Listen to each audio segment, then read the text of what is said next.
Yo mon pote, c'est encore un immense plaisir de te retrouver. Aujourd'hui, nous sommes chez nos amis de chez Norreprog, qui est pour rappel une société de réparation mécanique et de reprogrammation moteur située dans le Nord-Pas-de-Calais. Et aujourd'hui, ils ont la gentillesse de nous prêter leur tout dernier bijou. Il s'agit de cette magnifique Audi RS4 B9.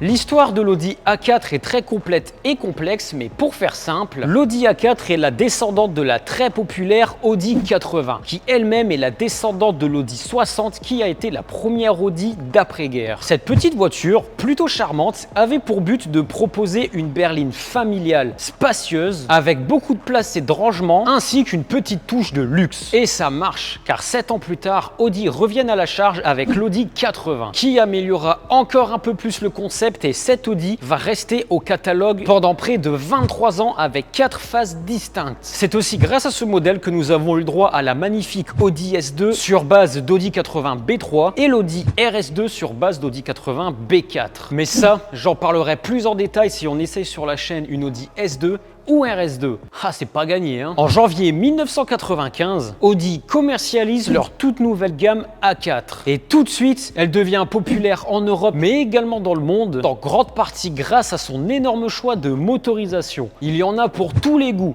Tu veux une brouette ? T'as une brouette. Tu veux un truc coupleux? T'as un truc coupleux. Tu veux un truc qui tabasse? T'as la S4. Mais bon, ce n'est pas encore assez. Et Audi aimerait poser leurs grosses couilles sur la table comme ils ont fait 4 ans plus tôt avec la RS2. Et le pire, c'est qu'ils y sont parvenus, les cons. Énorme capacité de stockage de marchandises. Je ne dirai pas lesquelles. T'es bien renseigné, toi. 4 roues motrices, V6 2,7 litres biturbo, 380 chevaux, 440 Nm de couple. Ce sont les caractéristiques folles de la RS4 B5 qui lui ont valu le titre de break le plus rapide du monde. Et ce n'est pas pour rien qu'elle a vite été adoptée en tant que voiture de bandit et des voitures de go fast.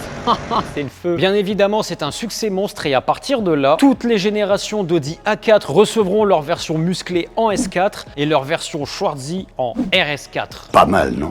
Sauf la RS4 B6 qui malheureusement n'existe pas. C'est dommage. Je suis déçu. La prochaine RS4, donc la B7, abandonnera l'exclusivité du biturbo pour passer en V8 atmosphérique 4 litres 2, ce qui lui fera gagner 40 chevaux au détriment d'un peu de couple. Mais surtout, ce qui lui donne son charme, c'est sa sonorité, la bonne vieille sonorité d'un V8. Cette RS4 abandonnera également l'exclusivité du break et existera en break et en berline. J'aime bien la version berline, moi. On bat les couilles, frère. Cette base moteur, donc le 4 litres de V8, sera également utilisée dans l'Audi R8. Malheureusement, cette RS4 B7 sera un peu plus lourde, mais mine de rien, elle s'en sort mieux que la précédente génération. Donc franchement, GG à vous. Bravo. Concernant la RS4 B8, c'est exactement le même moteur que la B7, mais avec 30 chevaux de plus. Malheureusement, elle est plus lourde car Audi ont décidé de remplacer la boîte manuelle 6 rapports par une boîte robotisée à double embrayage de 7 rapports, qui fera encore gagner 0,1 seconde au 0 à 100. 0,1 seconde de prix, c'est 0,1 seconde de gagner. Non, c'est pas vrai. Cependant, aucune version berline n'existera pour cette RS4. Dommage, ils aiment bien enlever, remettre chez Audi. Oui. Et alors? Et enfin, nous arrivons de nos jours avec la magnifique Audi RS4 B9 qui, à cause des normes anti-pollution à la con et le downsizing, obligea Audi à repasser sur un V6, mais cette fois-ci un 2,9 litres et c'est le même V6 que la Porsche Panamera 4S. Tu savais pas ça, hein? Ne me remercie pas, c'est cadeau.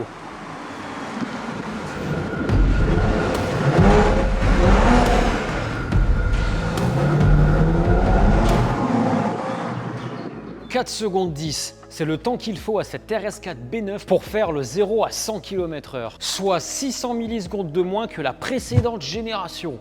C'est pas mal. Les ingénieurs ont décidé de reprendre leur V6 2,9 litres initialement présent chez Porsche, parce qu'encore une fois, Porsche et Audi font partie du même groupe, et de gonfler la puissance à 450 chevaux pour 600 Nm de couple. Petite anecdote, les deux turbos sont placés au centre du V, améliorant ainsi le temps de réponse et la température des turbos. Par contre, hélas, ce moteur est livré avec filtre à particules, ce qui pue la merde. Mais bon, c'est soit ça, soit...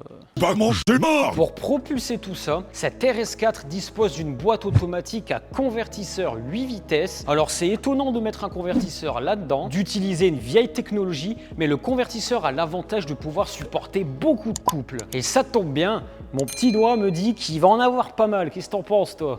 Si je dis pas de conneries, l'admission elle est à ton côté. Oh putain, What the Joe? Ouais, c'est là, j'ai eu peur.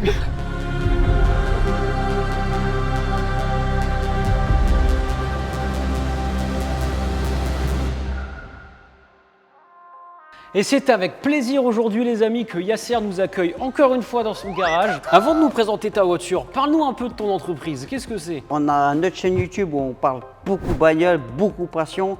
Ici chez Neuroprog à l'Est, en fait on fait tout sauf la carrosserie. La petite mécanique d'entretien, la grosse mécanique, on refait les moteurs et surtout le chip tuning. Le rajout de puissance, on est également équipé d'un banc 2 roues motrices pour effectuer les diverses mesures. La dernière fois que je suis venu te voir, on a essayé la magnifique C63 MG que je t'invite d'ailleurs à la regarder. Je te mets quelques petits extraits.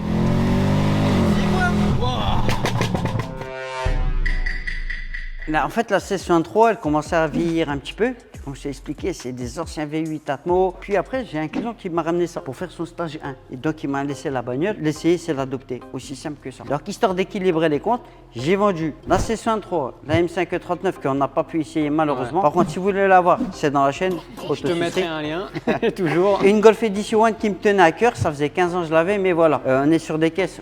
Avec un certain budget, il fallait équilibrer les comptes. Comme tu vas le voir sur les essais tout à l'heure sur la route, c'est un truc de fou en termes de sensations, tenue de route. Tu verras, je pense que ton estomac, il va parler pour toi. Du coup, justement, tu parlais de budget. Ça coûte combien ça à peu près? Entre 60 et 70 000 en fonction de la config, des options, parce que le carnet d'options chez Audi est large. C'est un peu comme Porsche et surtout le freinage. Le freinage céramique carbone, ça fait vite grapper la facture en termes d'options. Et une nouvelle fois, Adrien, tu verras sur la route, c'est un truc de fou. Ah ouais. Regarde, tu vois, il est marqué céramique ici. C'est vrai, la taille des disques, toi. Eh frérot, 6 000 € hors taxe, un disque. RS4 Greenardo, tu connais là? Ah non, je suis pas Joule, pas du tout.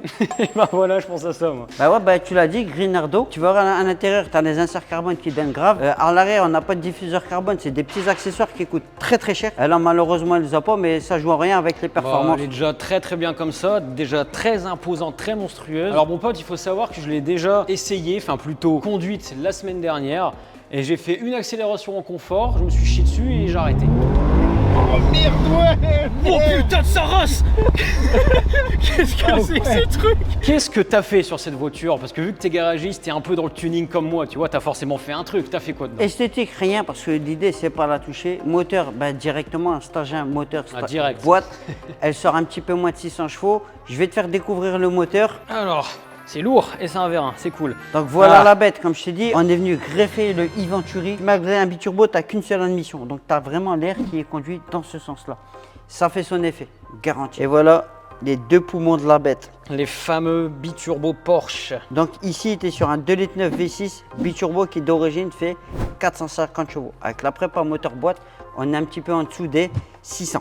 Et en couple, t'es 750, un truc comme ça? Environ, ouais. T'as pas de truc qui sert à rien, c'est relativement épuré. Il n'y a pas d'électronique ou de câble qui passe n'importe où. C'est vraiment bien foutu. Si tu as le calculateur, l'admission, décor papillon, c'est vraiment bien foutu. T'as pas mis de ligne là-dedans? Ça m'étonne de toi, tiens. Malheureusement, j'avais acheté une ligne et ben, méfiez-vous du bon coin, les gars, je me suis fait avoir. Donc le mec m'a vendu un Inter Miltech, il m'a dit ouais t'inquiète, il se monte et tout. Donc je l'ai acheté et il se monte pas, il manque une pièce. Donc Miltech ne la détaille pas, c'est soit t'achètes tout, soit t'achètes rien. Donc là après en termes d'options, Adrien, elle est full.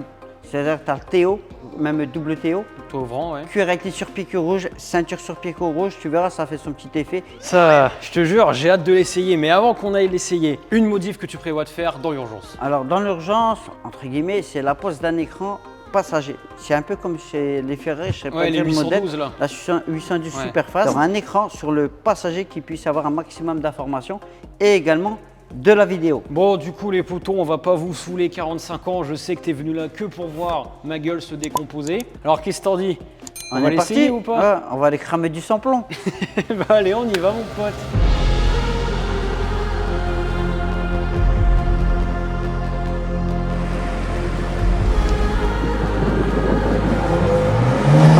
Alors Alors mon pote, d'habitude on ne parle pas trop de l'intérieur parce que c'est pas très intéressant, mais je t'avouerai que sur cette RS4, l'intérieur est vraiment très joli. On a également le virtual cockpit sur cette voiture, donc tu peux mettre la carte, tu peux mettre les différents compteurs, la puissance, le couple, un écran pour choisir tes différents modes de conduite et paramétrer la voiture. Enfin bref, Audi ont vraiment fait quelque chose de très quali. Il y a qu'un petit détail qui me chagrine, tu vois, ils ont mis une vulgaire A4. Ouais, c'est une A4 diesel, ouais. Voilà, j'aurais quand même pu mettre une RS, mais ça c'est du codage, je pense que ça se fait. Les sièges maintiennent très bien, c'est du cuir et franchement, bah en vrai j'ai rien à dire. En fait, tu es sur un full cuir, tu remarqueras, il y a les surpiqûres rouges et les petits détails sur les ceintures, tu vois. Ouais. Et particularité, elle a les sièges maçons. En fait, tu as la petite roulette sur le côté, regarde. Et Ah puis là, ouais. tu peux régler ondulation. Et puis avec les boutons sur le côté, tu viens régler ton massage.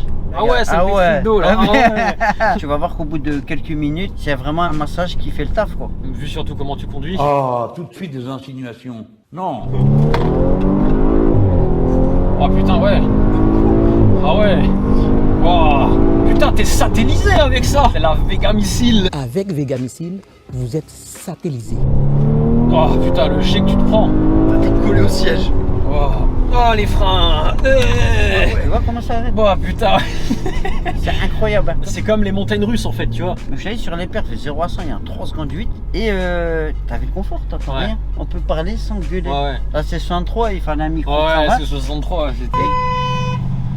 C'est pour dire bonjour. Ah, c'est pour dire bonjour. Bah dis-lui bonjour, vas-y, y'a plus. Dis-lui bonjour.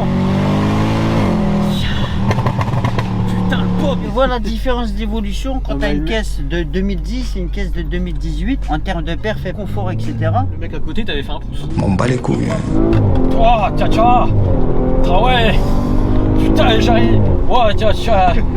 J'arrive même pas à me lever. Ça c'est con. Même pas regarder le compteur, mais c'est... Ouais, on n'a pas dépassé les 80. Et t'as un launch control sur ça, alors. Ouais. En fait, le launch control, je déconseille aux propriétaires de le faire. Tu as un compteur de launch control. Et franchement, les RS, ils n'aiment pas qu'on déconnecte le USB. Donc, parce que d'accord. pour faire ton launch control, tu dois venir déconnecter le USB. Le système Quattro, de mon expérience, il n'aime pas trop les launch control. Contrairement à une BM où tu sais que tu passes tout sur les roues arrière, principalement. Sur Audi, ça aime pas trop. T'as vu en termes de réactivité, sensation et tout? C'est un truc de fou. Et je t'ai dit, t'es sur une voiture compromis avec les V6 biturbo. T'as bien vu, c'est plein tout le temps. Il n'y a pas de latence, ce que tu disais tout à l'heure. Il n'y a vraiment pas de latence. Il y a ce côté, pas comme les anciens véhicules où tu sais, t'avais un on-off. Non, c'est vraiment ultra complet. Audi, chapeau melon. Donc tu vois, exemple, on est à 30. Ouais. Oh putain de sa race. Vous êtes satellisé. Oh, Ah ouais, d'accord, je vois, ouais. Mais pourquoi t'as acheté ça, toi?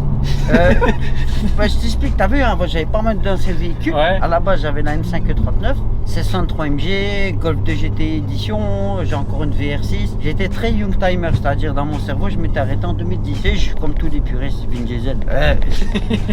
J'aurais que par le V8 Atmo. Dans ma tête, Ouais. V8 Atmo, c'est le meilleur des moteurs, etc.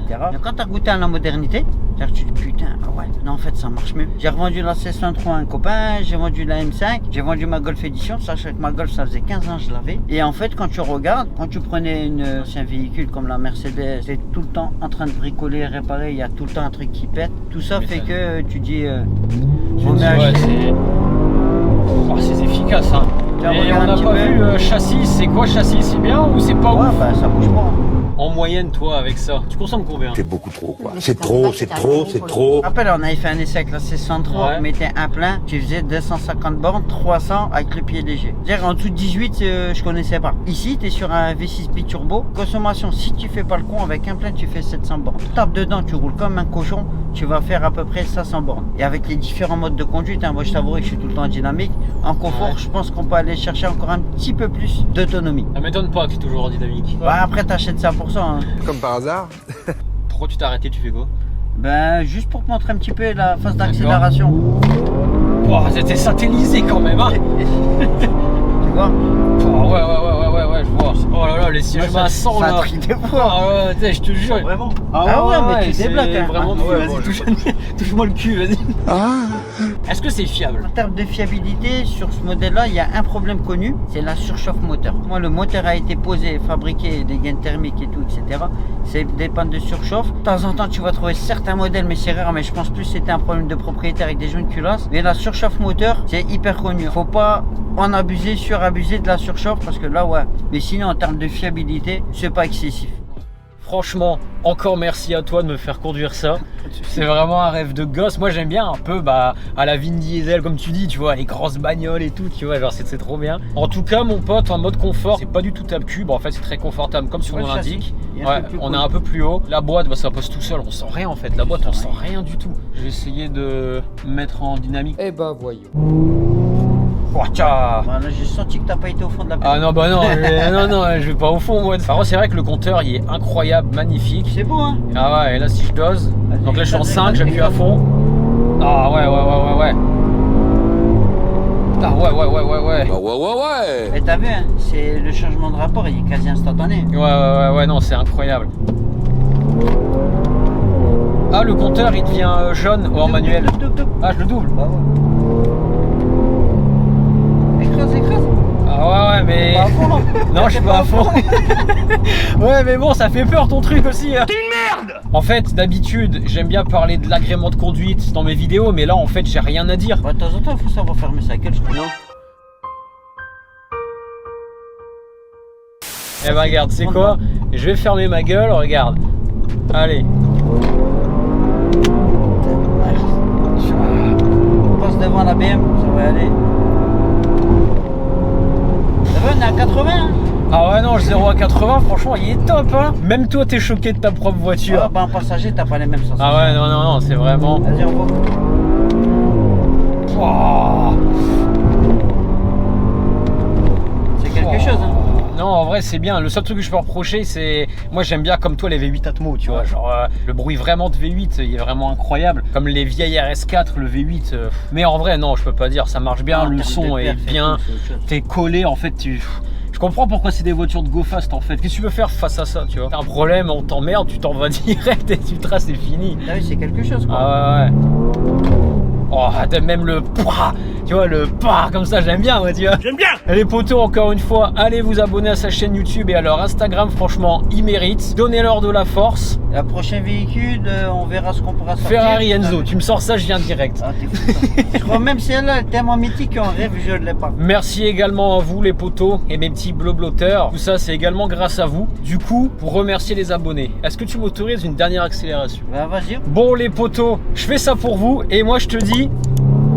Bah, à la prochaine. Put him in the dirt, say it again, man, and that's a reverse. Never rehearse, jumping in first. Call up the nurse, put the beat in the hearse. This is absurd, take the berserk, don't get on the